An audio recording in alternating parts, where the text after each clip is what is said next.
এই ভিডিওতে আমরা ময়মনসিংহ বোর্ড 2025 সালে কাজ ক্ষমতা শক্তি অধ্যায় থেকে যে সৃজনশীল প্রশ্নটি এসেছিল সেই সৃজনশীল প্রশ্নটি সমাধান করব। সৃজনশীল প্রশ্নটিতে এমন বলা ছিল যে একটা ইঞ্জিনের সাহায্যে 10 কেজি ভরের একটা বস্তুকে একবার ডিসি পথে উঠানো হলো সি বিন্দুতে, আরেকবার বিসি পথে সি বিন্দুতে উঠানো হলো, যেখানে এই এবির মান দেওয়া আছে 30 মিটার, বিসি দেওয়া আছে 50 মিটার আর এডি দেওয়া আছে 5 মিটার।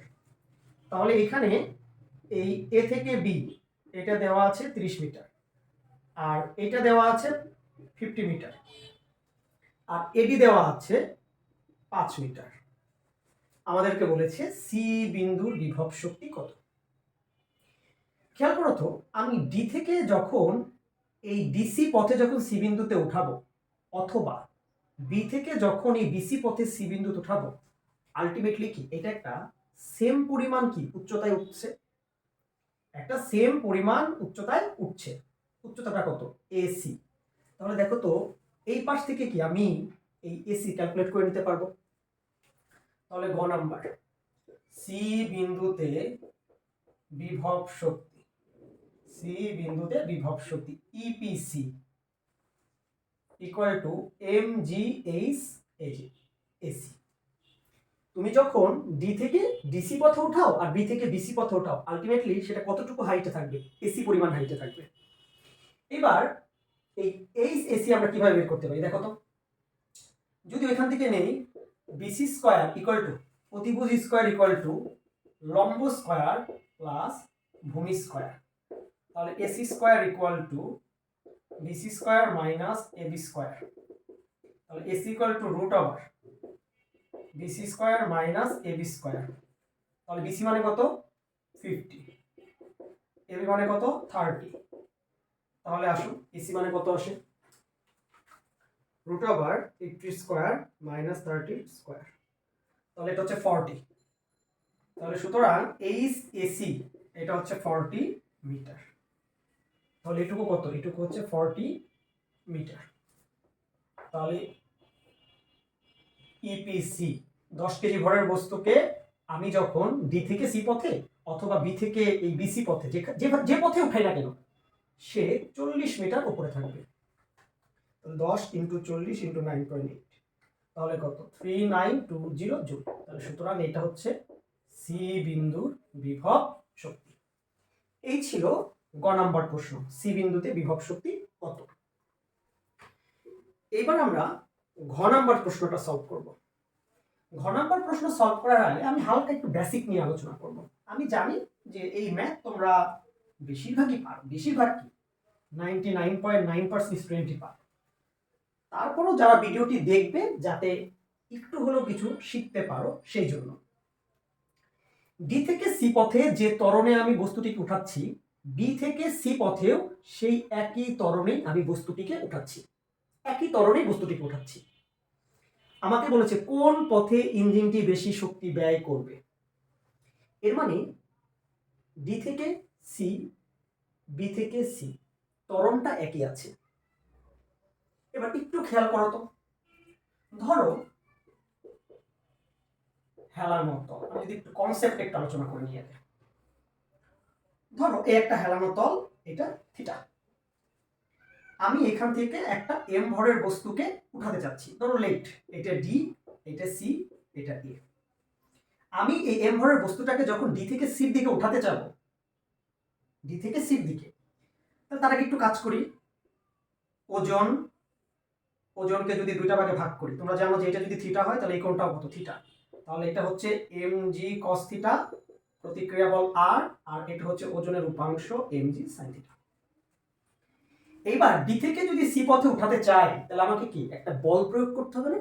কি করতে হবে? বল প্রয়োগ করতে হবে। লেট কি পরিমাণ বল প্রয়োগ করলাম? এফ। এই এফটা হচ্ছে প্রযুক্ত বল। এফটা কি? প্রযুক্ত বল, তুমি যে বলটা প্রযুক্ত করেছো। আর এটা কি? এটা হচ্ছে ওজনের উপাংশ। এবার খুব হালকাভাবে চিন্তা করো, ওজনের যে উপাংশ, এই ওজনের উপাংশের সমপরিমাণ বল যদি আমি প্রয়োগ করি তাহলে বস্তুটা সমবেগে উঠবে। কারণ আমি যদি ওজনের উপাংশের সমপরিমাণ বল প্রয়োগ করি তাহলে আমার যে লব্ধি বলটা এই লব্ধি বলটা হবে কত? 0। লব্ধি বলটা কত হবে? 0। লব্ধি বল বা কার্যকর বল। কারণ কি, খেয়াল করো, প্রযুক্ত বল কি? প্রযুক্ত বল। তাহলে তুমি বল প্রযুক্ত করেছো এইদিকে, আর এই বরাবর কি ওজনের উপাংশ আছে, তাহলে এই হলো ওজনের উপাংশ। এবার তুমি যদি সমবেগে উঠাও তাহলে কোনো ত্বরণ আছে? ত্বরণ নেই। তাহলে অর্থাৎ প্রযুক্ত বল ইকুয়াল টু কি? mg sin theta. তাহলে আমার এত কথা না বললেও হইতো। ওজনের উপাংশ এইদিকে, আমি যদি ওইদিকে এই ওজনের উপাংশের সমপরিমাণ বলই প্রয়োগ করি তাহলে বস্তুটা সমবেগে উঠবে। কিসে উঠবে? সমবেগে। কিন্তু আমাদের এই প্রশ্নে কিন্তু বলেছে এই বস্তু কিন্তু একটা ত্বরণে উঠছে। কিসে উঠছে? ত্বরণে। এর মানে এই বস্তুটা এই বরাবর একটা ত্বরণে উঠছে। বস্তুটা এই ডিসি পথে বা বিসি পথে কিন্তু একটা ত্বরণে উঠছে। এর মানে বস্তুতে কিন্তু ত্বরণ আছে। আর আমরা জানি কি, যেই দিকে ত্বরণ কাজ করে সেই দিকে কিন্তু বলটা কি বেশি থাকে, তাই না? তাহলে দেখো তো, এফ এবং এমজি সাইন থিটা মধ্যবর্তী কোণ কত ডিগ্রি? 180 ডিগ্রি। তাহলে 180 ডিগ্রি যদি হয়, আমরা জানি কি দুইটা ভেক্টরের মধ্যবর্তী কোণ 180 ডিগ্রি হলে তাদের লব্ধির মান হয় ভেক্টর দ্বয়ের মানের বিয়োগফলের সমান। যেহেতু বস্তুর ত্বরণটা বি থেকে সির দিকে, এর মানে প্রযুক্ত বলটা নিশ্চয় এমজি সাইন থিটার থেকে বেশি। তাহলে এই ওজনের উপাংশ থেকে প্রযুক্ত বল যতটুকু বেশি, সেই ততটুকু বলই বা লব্ধি বলটাই কিন্তু এই এম ভরের বস্তুতে ত্বরণের সৃষ্টি করে। আবার আমরা এইভাবে লিখতে পারি না, আমরা জানি summation of F equal to M A. Summation of F equal to M A মানে লব্ধি বল ইকুয়াল টু এম এ। লব্ধি বল কত এখানে? F minus MG sine theta equal to কি? M A. কারণ এই দিকের বল যদি বড় না হতো তাহলে বস্তুতে ত্বরণ কিভাবে সৃষ্টি হলো? কি কথা বোঝা গেছে? কথা বুঝতে পারছো? এইবার আসো আমরা এই কনসেপ্টটা দিয়েই এই ম্যাথটাকে সমাধান করব। কোন পথে ইঞ্জিনটি বেশি শক্তি ব্যয় করবে? যে পথে কৃতকাজ বেশি করতে হবে সেই পথেই বেশি শক্তি ব্যয় করবে। তাহলে প্রথমে আসি ডিসি পথে। তাহলে ডিসি পথে summation of F DC equal to M A. এটা কোথা থেকে জানি? নিউটনের দ্বিতীয় সূত্র মতে। নিউটনের দ্বিতীয় সূত্র মতে আমরা জানি কি summation of F equal to কি? এম এ। যেহেতু বস্তুর ভর উভয় ক্ষেত্রে সেম এবং ত্বরণও সেম, তাই আমি এখানে m1 2 এগুলো ইউজ করার দরকার নেই। এবার ডিসি পথে তাহলে প্রযুক্ত বল কোন দিকে? উপরের দিকে। এখানে ছোট্ট করে একটু ড্র করি, এটা হচ্ছে ডিসি, এটাকে θ1 ধরে নিলাম। তাহলে এ বরাবর ওজনের উপাংশ mg sin θ1 আর এ বরাবর প্রযুক্ত বল F1। তাহলে লব্ধি বল হচ্ছে, প্রযুক্ত বল থেকে যদি আমি এই ওজনের উপাংশটা বাদ দিয়ে দেই তাহলে ওইটাই হচ্ছে কি? লব্ধি বল। তাহলে ডিসি পথে প্রযুক্ত বল F1 equal to mg sin θ1 plus ma। এবার একটু আসি, তুমি এই sin θ1 এখানে কিন্তু কোণের মানটা দেওয়া নেই, তাহলে একটু কাজ করি, দেখো তো। sin θ1 ইকুয়াল টু লম্ব ডিভাইডেড কি? অতিভুজ। লম্ব ডিভাইডেড কি? অতিভুজ। এবার এসি মানে আমরা জানি কত? 40 মিটার। এডি মানে কত? 5 মিটার। তাহলে এখান থেকে কি ডিসি বের করে নিতে পারবো না আমরা? তাহলে দেখো তো, DC square equal to AC square plus AD square. তাহলে DC equal to root over AC square plus AD square. তাহলে এসি মানে হচ্ছে 40 এর স্কয়ার আর এডি মানে 5 এর স্কয়ার। তাহলে দেখো তো কত আসে। একটা ম্যাথ যখন করতে যাবা এর আনুষঙ্গিক ডিটেলসটা শিখে নিবা, তাহলে নিজেদেরই ভালো। 40.311 মিটার। তাহলে আমি এখানে যাবতীয় জিনিস পেয়ে গেছি। এবার এম মানে কত? 10, জি মানে 9.8, সাইন θ1 মানে কত? AC by DC. তাহলে এসি বাই ডিসি 10 ইনটু কত? 3। তাহলে 10 ইনটু 9.8, এসি মানে হচ্ছে 40 আর এটা কত? 40.311, 3 10 কে 30। তাহলে এই ডিসি পথে আমি কতটুকু বল প্রযুক্ত করেছিলাম সেই বলটা আমি নির্ণয় করতে চাচ্ছি। 10 ইন্টু 9.8 ইন্টু 40 ডিভাইডেড 40.311। প্লাস 30, তাহলে 127.244 নিউটন।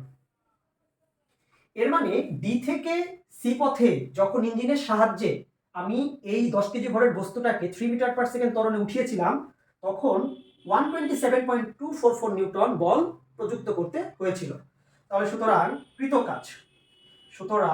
কৃত কাজ ডাব্লিউ ডিসি, ডিসি পথে কৃত কাজ আমরা জানি কি F S cos theta, F S cos theta. তাহলে একটু খেয়াল করি, আমি বল প্রয়োগ করেছি এই দিকে, এই যে F1 এর ডিরেকশন এই দিকে, আবার আমার যে সরণের ডিরেকশন এস সিডি, তাহলে সরণ কত সিডি, মানে সিডি বরাবর সরণ বা ডিসি দাও।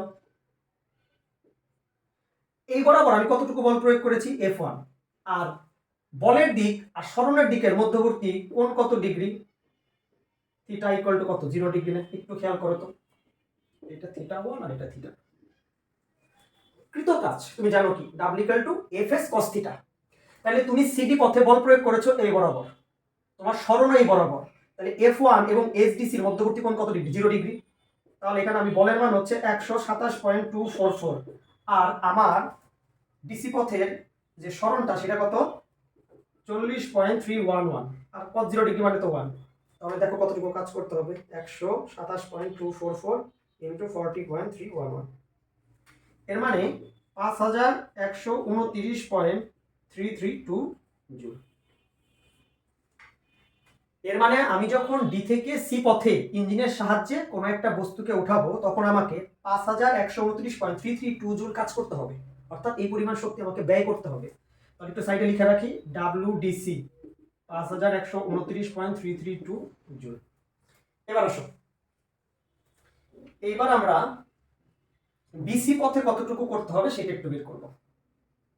বিসি পথে এবার আমি আর এত ডিটেইলসে করতে যাব না।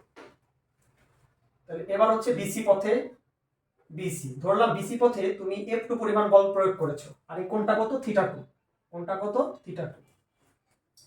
তাহলে এবার একটু খেয়াল করো, এই কোণটা হচ্ছে থিটা 2, এ সি বি, এইটুক হচ্ছে 30 মিটার, এইটুক হচ্ছে 50 মিটার, আর এইটুক কত 40 মিটার। তাহলে সাইন থিটা 2 ইকুয়াল টু লম্ব বাই অতিভুজ, তাহলে এসি মানে 40 আর বিসি মানে কত 50।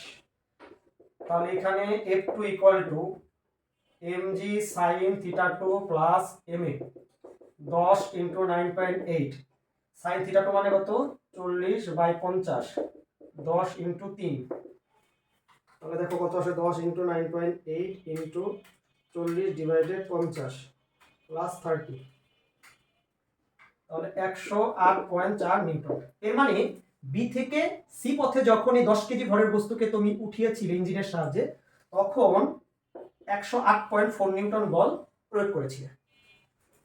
এবার F2 ডিরেকশন এইদিকে, আবার এস বিসি ডিরেকশন দেখে একই দিকে, তাহলে আমরা জানি কি W equal to F S cos theta. তাহলে এবার কৃত কাজটা বের করতে চাচ্ছি কোন বরাবর, বিসি বরাবর। তাহলে বিসি বরাবর কতটুকু বল প্রয়োগ করছি F2, সরণ কি বিসি বরাবর। এবার F2 আর SBC এর মধ্যবর্তী কোণ সেই কত 0 ডিগ্রি, তাহলে 108.4 ইন্টু বি থেকে সি মানে কত মিটার 50 মিটার। তাহলে দেখো কতটুকু করা লাগবে 5420 জুল। তাহলে ডিসি পথে তুমি যদি ইঞ্জিনের সাহায্যে 10 কেজি ভরের একটা বস্তুকে 3 মিটার পার সেকেন্ডে ওঠাও, তাহলে তোমাকে শক্তি ব্যয় করতে হবে 5129.332 জুল। আর যদি 10 কেজি ভরের একটা বস্তুকে 3 মিটার পার সেকেন্ড স্কয়ার ত্বরণে যদি বিসি পথে উঠাও, তাহলে তোমাকে 5420 জুল শক্তি ব্যয় করতে হবে। একই হাইটে কিন্তু উঠাচ্ছ, কিন্তু দুই পথে দুই ধরনের শক্তি ব্যয় করতে হচ্ছে। তাহলে কোন পথে ইঞ্জিনটি বেশি শক্তি ব্যয় করতে হবে? তাহলে বিসি পথে, বিসি পথে বেশি শক্তি ব্যয় করতে হবে। যে পথে বেশি কাজ করতে হবে সেই পথেই তো বেশি শক্তি ব্যয় করতে হবে, কারণ আমরা জানি কি কাজ ও শক্তি কি অভিন্ন। বুঝতে পারছো?